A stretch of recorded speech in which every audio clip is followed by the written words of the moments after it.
Hi everyone, my name is Molly DeRoba and I'm the Early Learning Librarian at the Kansas City Public Library. I'm a part of our Youth and Family Engagement Department, which offers programs for kids of all ages in the community.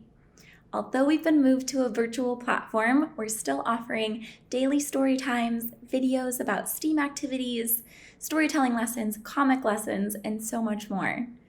We at the library are extremely excited to be a part of the now virtual Future Stages Festival and help foster creativity in the kids in our community. Personally, I am excited to bring to you a virtual story time today. Now, normally our story times are geared towards kids ages 0 to 5 years old, but anyone is welcome to watch and sing along with me today. Let's start off this story time with one of my favorite songs, If You're Happy and You Know It. But I like to change the lyrics a little bit. We're gonna do If You're Happy and You Know It Emotions Edition. So we'll learn about some new emotions we might be feeling and healthy ways to cope with them. Our first verse is going to be If You're Happy and You Know It, Show a Smile. And we're gonna smile big and bright. Our second verse is going to be If You're Anxious and You Know It, Give a Hug. So you can hug yourself, you can hug a parent, you can hug a sibling, you can hug a pet or a stuffed animal, whoever you feel comfortable hugging. And our third verse will be If You're Silly and You Know It, Wiggle Your Fingers. Silliness is a wonderful way to learn about creativity. It's great to be silly at all ages. All right, we're gonna start with our first verse. If you're happy and you know it, show a smile. If you're happy and you know it, show a smile. If you're happy and you know it, show a smile. If you're happy and you know it and you really want to show it, if you're happy and you know it, show a smile. If you're anxious and you know it, give a hug. Tight squeeze. If you're anxious and you know it, give a hug. If you're anxious and you know it and you really want to show it, if you're anxious and you know it, give a hug. Oh, great job. If you're silly and you know it, wiggle your fingers. If you're silly and you know it, wiggle your fingers. If you're silly and you know it and you really want to show it, if you're silly and you know it, wiggle your fingers. Great job, everyone. Now it's time to tell our story. Normally, I would read you a picture book at story time, but today I'm just going to tell you a familiar story that I think we all might know. The story is The Three Little Pigs and the Big Bad Wolf. Instead of reading you a book, I want to tell you this story verbally to show you that you don't need a picture book to have your own story time at home. Simply talking and sharing familiar tales or talking about your day is an amazing way to build early literacy skills in your little ones and to build their vocabulary. So today I'm putting a spin on The Three Little Pigs and the Big Bad Wolf, and it is now The Three Little Bugs and the Big Bad Butterfly. This seems very silly, and you might be asking, why are you doing this? The reason is simply because I don't have pig finger puppets at home, and I have bug finger puppets at home. And so I'm using what I have, and you can use what you have at home to tell any story or to retell any story that you know. It is an amazing way to get your kids involved and excited about stories. So let's begin. Once upon a time, there were three little bugs. There was a ladybug, there was an ant, and there was a bumblebee. Buzz. These three bugs were the best of friends, and they all lived in different houses. The ladybug lived in a house made of grass. The ant lived in a house made of dirt, and the bumblebee lived in a house called a beehive made of honeycomb. And it's pretty strong.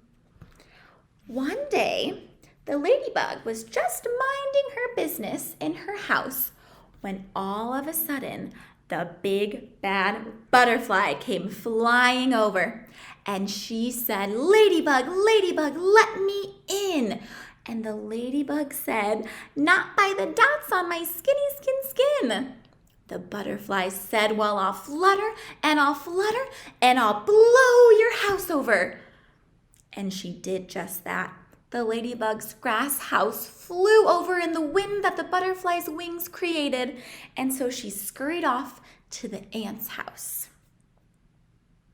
Suddenly, as the ant was minding his own business, the great big butterfly flew over, and she said, little ant, let me in." The ant said, "Not by the lines on my skinny skin." "Well, I'll flutter, and I'll flutter, and I'll blow your house over." And the butterfly blew the ant's house made of dirt clean over. So the ant and the ladybug scurried off to find their friend, the bumblebee.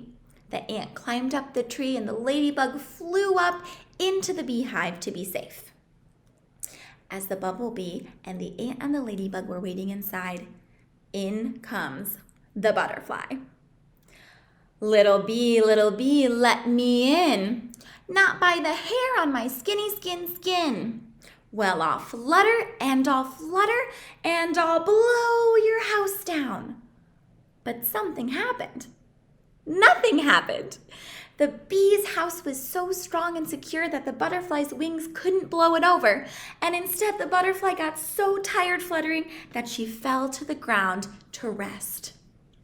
This meant that the bee and the ant and the ladybug were all safe inside the beehive, and they lived happily ever after. The end. Now it's time for our second song of story time. Since we just told a story about bugs, I think it's only appropriate that we sing a song about bugs.